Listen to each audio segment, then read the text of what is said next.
Hello, everyone. I'm Mitch Juricich, and welcome to Hooked on the Niners. And I'm Mark Naismith. We'll take a look at a very good win, a tough win against the Seattle Seahawks. And we'll look forward. Oh, I'm Jerry Walker. We'll look forward to a Monday night game. A Monday night game coming up. And after the defensive backfield play that we saw in the Seattle game, how appropriate to have Darryl Pollard here with us in the studio. And we got all that and not a darn thing more coming up on Hooked on the Niners.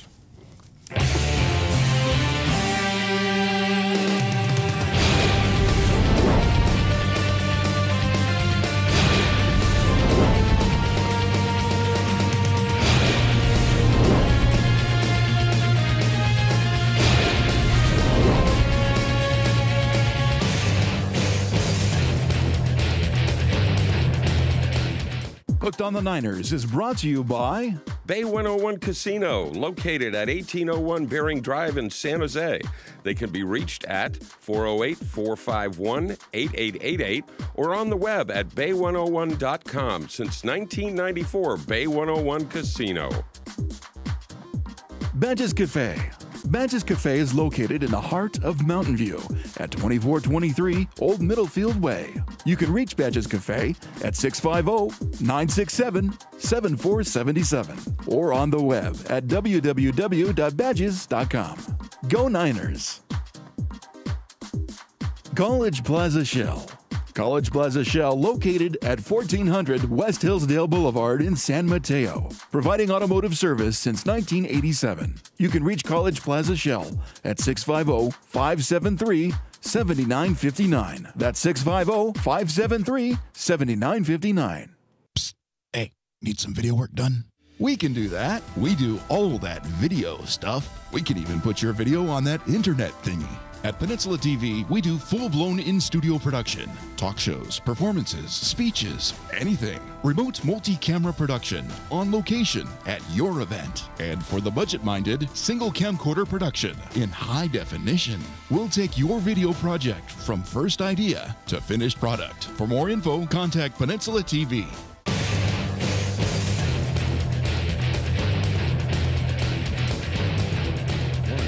Yeah.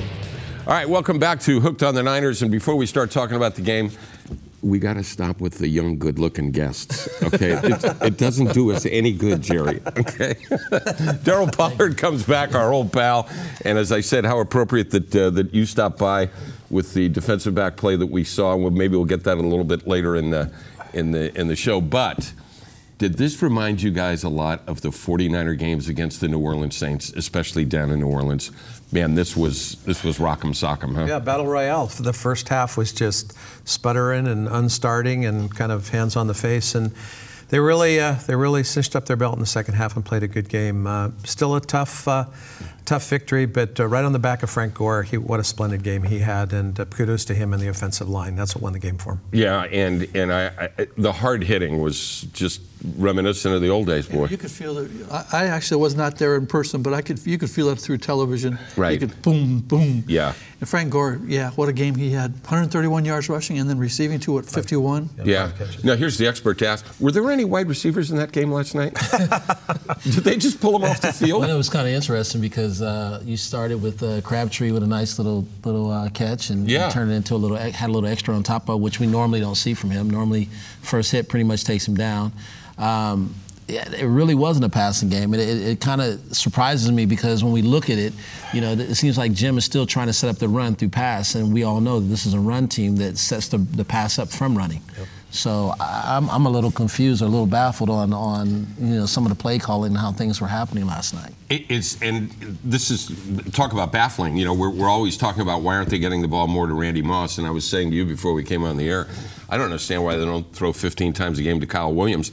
He seems to be open. He makes a little yardage after the catch.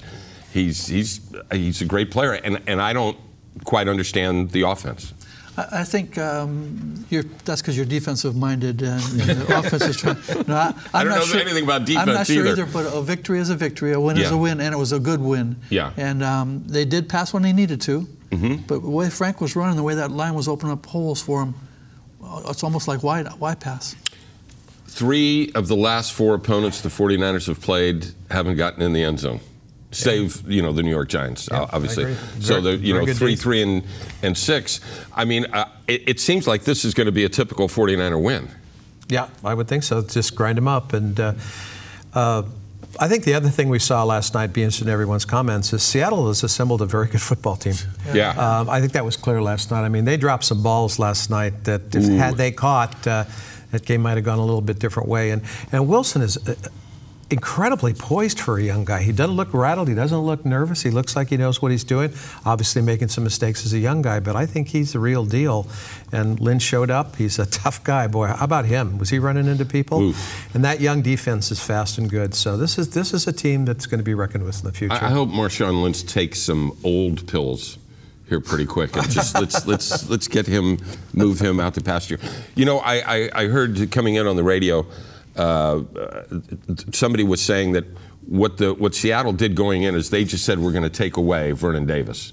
We're just taking him away, and that their theory was that's what opened up the middle for Frank Gore. We all sit at home with a clicker and a soda. It's the first thing that came to mind, Darryl. I'm sorry. I got you. For you. And I don't know if that's true. Thank you. Well, half of it was. So I'm wondering about defenses when they just say, well, they take them away. Can a defense really do that? I mean, you played on one of the best defenses ever. Can you guys just go in the game and say, we're taking him away? I think you can, but it's more of a focus. It's not necessarily taking someone out of the game, per se. You can go one half dozen the other. What I saw last night was two teams being very Manila, of however you would say, just very vanilla. They didn't want to show a whole lot because it's a divisional game. Right. They're going to have to play each other again. This time it'll be to Seattle's advantage because they're going to be at home. Mm-hmm. So, it's like, who's going to show their cards first? So it seemed very, very, very, very slow and kind of methodical throughout the entire first half. And then all of a sudden we figured out, here we're going. We got to make some plays. We started running the ball, and the game kind of sprung open. Right, exactly. And the versatility of the 49ers, with being able to run and throw, they leaned more heavily on the run. Did we see last night that maybe they're not going to ask Alex to do much again? No, I think that was just last night's game plan. Okay. I think we're going to see the offense open up again. I mean, that Buffalo game, that was the best of the best. Right. Now, the team's not that good. Well, it was an NFL record. No one's that good. Yeah, right. But they're not as bad as they showed against the Giants either. So we're going to see a mixture of play calling, a mixture of offense and defense in games to come. Is it as simple as saying that you're going to play to your opponent? When they play a really good team, they're not going to get 300 yards rushing and passing. I completely agree. And, that's a statement of the obvious. Yeah, I completely agree. Smith last night played kind of the controlled, or whatever the right terminology is, kind of game he played last year. I thought the interception was terrible. You always hope he'll see the field a little more broadly, and he kind of threw right into a double coverage situation right to the DB. So I know it was one play, but he survived the game, and they won the game. So I mean, you can't argue too much about that. Special teams showed up a little bit better, so yes, I think it was a wee bit of a focus this week. And Ted Ginn, going the other way, had a good game, and he really helped him. He got the ball upfield a number of times, so that was nice to see. He mentioned special teams. You played on special teams. Just a little bit. A little bit, yeah. Were you ever the gunner? were you ever the gunner? Just a little bit. A little bit on the outside. That's fun, isn't it? It's very fun. It takes a certain personality to be excited about playing special teams. And I think the gunner position is probably one of those positions where you really do get excited because you get a chance to outrun a couple of guys to make the hit. Yeah. Special teams look great, but I mean, going back to what Jerry was saying as far as Alex, I think we've got a problem with the fans already because they're either with him or they're against him, and I think you need to be with him regardless because he's our quarterback. Right. And not only is he our quarterback, he's a pretty damn good quarterback. So everybody's going to make mistakes. And, it's easy for the camera to show Randy Moss running across the back of the end zone looking wide open, but you're not looking at it with, 7 guys in your face either and seeing what, channels are actually open for you to throw it to, and plus another layer behind it. Exactly. Yeah, so, he tried to force it in. He was trying to, get Randy his touchdown, which he's been trying to do. We've been seeing that every week. Yeah. But the guy's really, I think he's coming along pretty good. And I'll just throw in this one thing. You could make a case for the play of the game, maybe the player of the game, Andy Lee. 61-yard punt net to force him back. One quick thing, we got to go to break. and all your time as a gunner, going down on a punt, when a guy's calling for a fair catch, did you ever once just think, what the hell, I'll blast this guy? Nah, you didn't? I like my paycheck better. All right, when we come back, we'll talk to Darryl and see what the hell he's doing with those paychecks right here on Hooked on the Niners. You know, there was a guy, Wayne Swinford, once out at Kezar Stadium. No, Wayne Swinford. Brought to you in part by Woodmont Real Estate Services, a friend to the community since 1963. Woodmont Real Estate Services is located at 1050 Ralston Avenue in Belmont, California, and can be reached at 650-592-3960 or at www.wres.com. Vivace Ristorante. Vivace Ristorante is located in the heart of Belmont at 1910 Ralston Avenue. They can be reached at 650-637-0611. That's 650-637-0611. Or on the web at www.vivacerestaurant.com. Gando Design. For 25 years, Gando Design is located in Redwood City. Their website is gandodesign.com/specials. Gando Design, a proud sponsor of Hooked on the Niners. Peninsula TV is now live streamed on the internet. Watch us from anywhere you have an internet connection, on cable, on the net, and on that fancy mobile device. Just go to pentv.tv.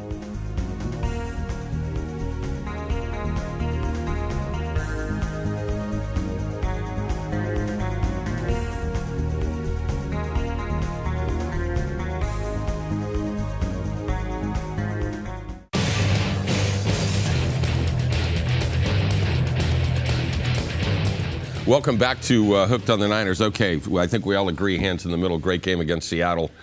I think the division games from here on in, maybe for the next 10 years with the 4 teams that we have, are going to be great division games. And here's a guy that knew a lot about great division games. And is that a Super Bowl ring that I see right there? Something like that. Okay. Yeah. I don't have one. You don't? I left it at home. Okay.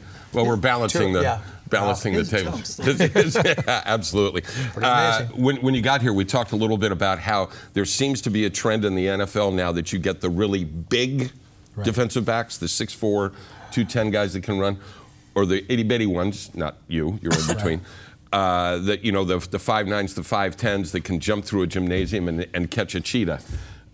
Where do you stand on that? I mean, I naturally think the middle ground is probably the perfect place because you got your tall receivers, which, you know, there used to be the Art Shells, but the guy that played for the Redskins, help me out, Jerry. Art Monk. We had Art Monk. We had some of the taller receivers in the league that were like that. And the league kind of went that direction. And then, you know, run and shoot got into the game and everybody wanted smaller receivers, so they went to, you know, smaller and mid-sized DBs. Right. It's always hard to play with a low center of gravity when you're 6'4". Yeah. So coming out of your breaks and be able to, you can make big hits, and yes, you can cover the taller receivers, but what happens to the other guys like the Kyle Williams of the world that, you know, catch the ball and scat off and you can't catch them? So, yeah, these guys have speed, but quickness is another thing. Yeah. I always think the middle of the road is always better. If you can get a guy who has, is about 6 foot to 6'1", but then has the reach of a 6'2", 6'3" guy, then, you know, you're right where you need to be.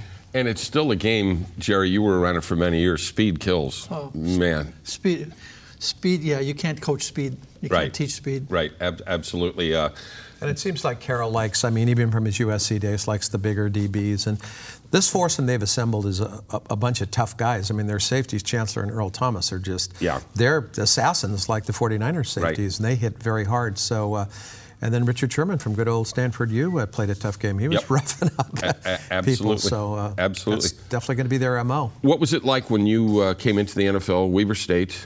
You're with the 49ers, and you got the Ronnie Lotts of the world and everybody around you. How quick was it for you to adapt to it? Because every guy that I ever interviewed in years past said the speed was just off the charts. I mean, the speed is one thing. I remember the Big Sky at that time, we saw the ball in the air, 30, 40 times a game. Right. So we were already used to seeing the ball in the air. I think it was just understanding George Seiferd's way of how he wanted to play his defense is understanding where your help was.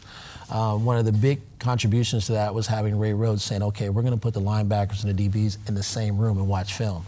And when the linebackers learn how to play pass coverage and understand the recognition of routes, that actually helped the DBs be able to play even better. So I think it was getting those two on the same page, because everybody definitely wants to be able to stop the run with the linebackers in the D-line. But when you can get the linebackers to understand both run and pass, and right now we have linebackers with, you know, Willis and Bowman to be able to cover wide receivers or running backs down the field, that's a great thing. Now, there's a bad side to that. How much do we run Willis to where his wheels wear out? Because he is a bigger guy. Do we want him chasing down the, running down the field chasing guys, or do we bring in a dime package and let him go after the quarterback as well? So I think there's a happy medium to both. Well, I am so glad I'm home with the clicker and the soda. Not the soda, the other thing that we talk about. It's pretty heady stuff, too. Well, you know what's interesting, though, some of the names he dropped. Ray Rhodes, Yeah. George Seifert. This is some good coaching. Was George a nice guy to work for? George is a great guy to Was work he? for. Yes. I heard that he is a great guy. He is absolutely off the charts great. But I have heard that guy would grind you into the ground. I mean, he knows the game. Yeah. And there was never a gray area. There were other teams that I went to that there were a lot of gray areas. Yeah. And it made it difficult for me to transition from San Francisco to another team to play that, to play it in that type of a defense when you've got, coaches that have never played the game that don't understand the gray areas of the game. Yeah. So George was very much one of those guys that he had Ray Rhodes, he had, of course, Ronnie and all those guys matured together. So when there were, gray areas, we would talk about it, and George said, okay, it would be either a yay or a nay how we were going to handle certain situations, but we all knew where we were going to be. Give us an assessment of the secondary for the Niners right now. I think that we have a dominant free safety and a strong safety, and I think that we have two really, really good corners. And I'm just looking for the cohesiveness of the group to come together because, I was asked yesterday, on another station was, hey, who's our most dominant corner? Well, I don't know if we really know yet. And I don't think that it really matters as long as they're playing consistent, because you don't want a team to be able to come out and say, you know what, let's go left because this guy can't do it. Yeah. My old dear friend Sam Skinner, who, God rest his soul, Sam used to say that he liked defensives that played cat coverage.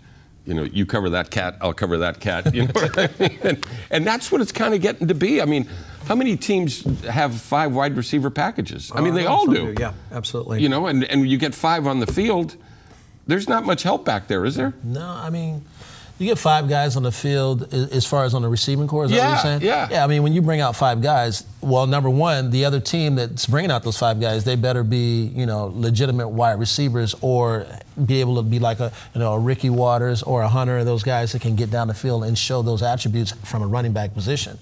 But, I mean, you got 5 guys, hey, bring out your dime package and send everybody else. Yeah, absolutely. So what's everybody's thought about Eldon Smith? He set such a high standard last year as not even a starter, 14.5 sacks, kind of from the defensive end position, made a big transition, made a real nice play at the end of the game, but still seems to, in my opinion, be having a tough transition to being an outside linebacker where you're facing tackles that are quick and good and getting blocked a lot.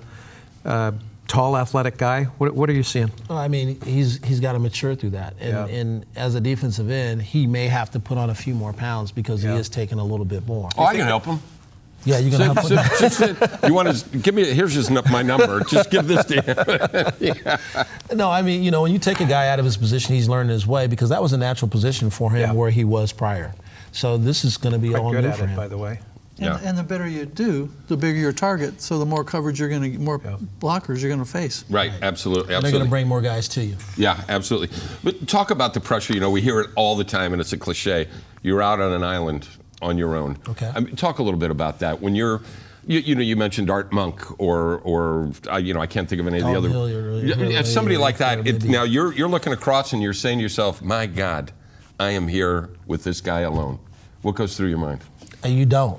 Oh, okay. I don't think that's anything. You're going, here's the coverage, here's the formation, this is what they're going to try to do, this is what this guy does well, this is what this quarterback does well. Yeah. Where is my defensive line running as far as what lanes what channels are they running through so you know what routes are eliminated and you play the guy. So you don't ever look across and say, God, I wish this guy was wearing a number in the 70s. I mean, no, I don't. I mean, maybe some guys, are in that situation, but I never looked at it that way. I mean, I remember coming in as a rookie. One of the best things that happened for me is growing up playing the game. I didn't really watch a whole lot of pro football. I really didn't. I just enjoyed playing because it was something my peers did. So Johnny Lamb Jones and some of the guys that came in that had great names that were awesome wide receivers. I remember coming in my first day and Ray Rhodes was like, man, you just shut everybody down. And I went and called my father on the phone and told him, who these players were. When my dad had me so surprised the next day I couldn't cover anybody. So I don't think that's something you should focus in on. Sometimes it can work against you better than work for you. You could have probably covered Mark. How about this, though? Yeah. How do you ever think about having to come up and stop somebody like Marshawn Lynch or a William Andrews? Or William Andrews. Do you think about that? William Andrews coming through the line unblocked. Hold that thought because we got to take a break, but we'll hold that thought right there. We'll be back with more with Darryl Pollard right after this.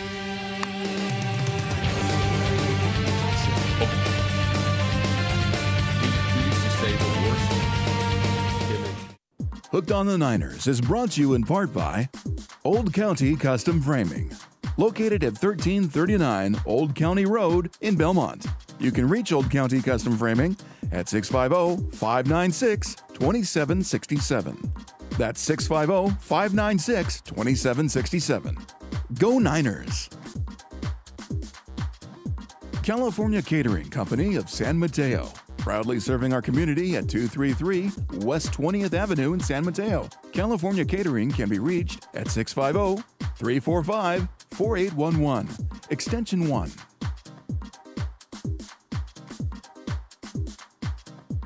The San Mateo Credit Union, serving San Mateo County for over 60 years. They can be reached at 650-363-1725. That's 650-363-1725. Or on the web at www.smcu.org.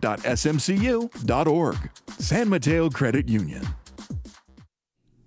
Hey guys, Will Durst here for my good friends, acquaintances at Penn TV, the place for what's happening in San Mateo County, and lots more too. Visit Penn TV on your local cable TV provider or live on the web at www.penntv.tv. Hey, they do good stuff.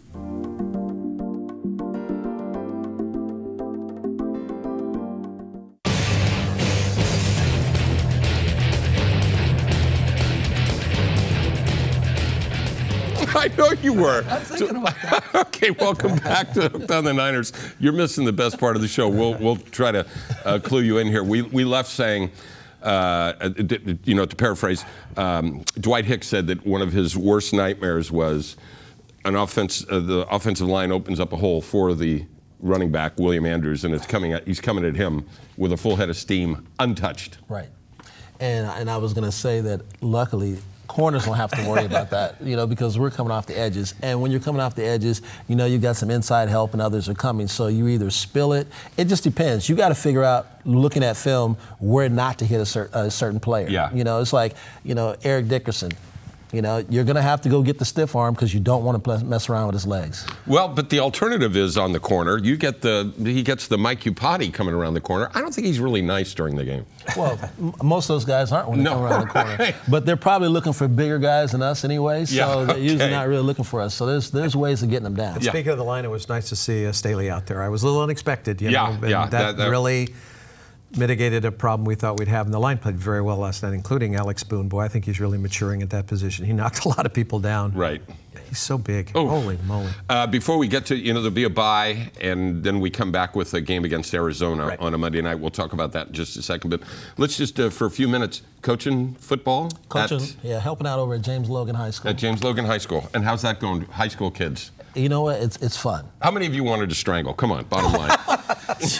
Every now and then, a couple of get a little bit beside themselves, but they're really working hard at it. Yeah. We're 6-1 right now. We're doing pretty good, and we won last week, 56-6. So, the guys are playing pretty well. Pouring it on. And that loss? Something like that. That loss was to Orem up in Loomis.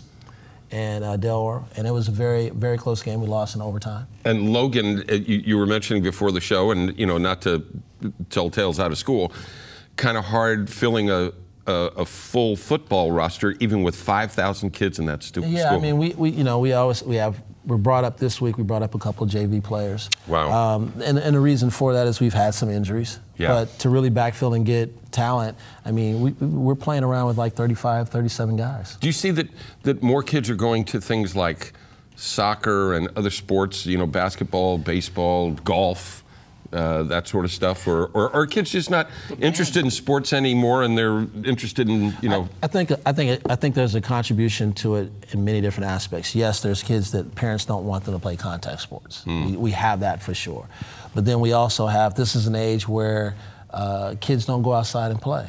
Yeah. So the conditioning, getting ready, getting prepared, you know, and we have a pretty good off-season program where these guys are really working hard, and much harder than what we did in high school. It's not like, you know, fun anymore. It's hey, these guys start in spring and they go out throughout the entire summer, and they're in 7-on-7 leagues in the summertime, and they come right in. So it's almost a full-time job, like if they were playing in the NFL. So we got to let the folks in on what we were laughing at. Jerry, who I guess aspires to be a coach, had a good way of building up someo's endurance. What did you say? Well, no, they're breathing conditioning. It's hold them under, stick them in a pool and hold them under. And don't let them out. And they'll learn to. I think that just that'll probably get a note from the FCC tomorrow. Probably. Yeah. Oh my God. We're probably off the air with that. Don't try this at home. Don't try this. Should the kid have a sport? Yeah. Isn't that the one where you go deep? See how deep you can go in the water and hold your breath as long as you can, and some people make it and some don't. Some don't. Water polo. Water polo. Should the kid have a few drinks before he goes? No, I'm just. All right. That's Red Bull. Now it's Red Bull. Red Bull and oranges. Yeah, then you couldn't hold them under there. We got about 2.5 minutes left. Game coming up after the bye week. Arizona Cardinals. Another 4 of the top 5 defenses in the NFL. Again, 4 of the top 5 are in the NFC West. That's what that NFC West has changed a little bit in the last 5 years, huh? Yeah. It used to be the team, the conference, the division everybody liked to pick on. Not anymore. Not anymore. Yeah, they built a real nice defense. A lot of young guys, a lot of high draft picks, and they're flying around. Adrian Wilson in the back, the old savvy vet, but you know, Peterson, Calais Campbell, Dan Williams, H.O. They've got a good team. Peterson's one of those guys that just ought to be outlawed. Big, strong, fast, good-looking, rich. I hate him. You know, I know, but if you think about that, then maybe we shouldn't beat up on our offense so much, because if our offense is going up against these type of defenses and still holding their own, and when I say holding their own, but Bill used to say, you know, hey guys, we put 14 points on the board. That's enough to win. 21 assures it. See, that's the kind of stuff he brings together. Why can't you guys ever think of something like that? I told you about the pool and holding people under. There's Jerry's for the year. One thing's for sure, Darryl, is somebody, whoever it's going to be, is going to be standing across from Larry Fitzgerald at 6'3" and probably a 7-foot high jumper. So. Hey, we got just enough time to scoot, and thanks very much for stopping by. We'd love to see you again, huh? Thank you. All right. We'll see you next week. Well, actually, we won't. There'll be a bye week. We'll have a special show, and then after that, we'll come back right here on Hooked on the Niners.